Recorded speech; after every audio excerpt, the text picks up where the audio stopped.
Okay, here is a Fujitsu Halcyon inverter unit running.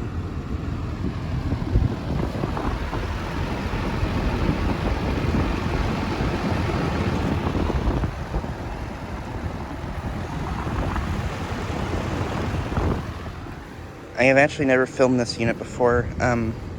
I did check it out a few times before, but I've never gotten a video of it until now.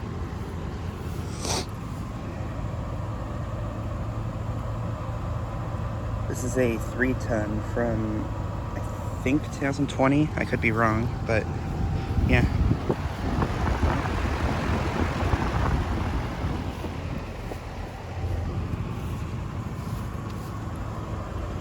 And this unit is condensating a lot.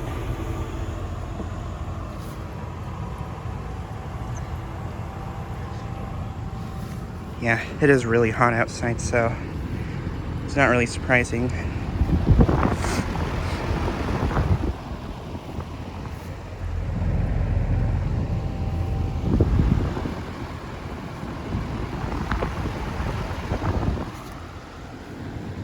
But yeah, just thought I'd get a quick video of this unit. Anyways, thanks for watching.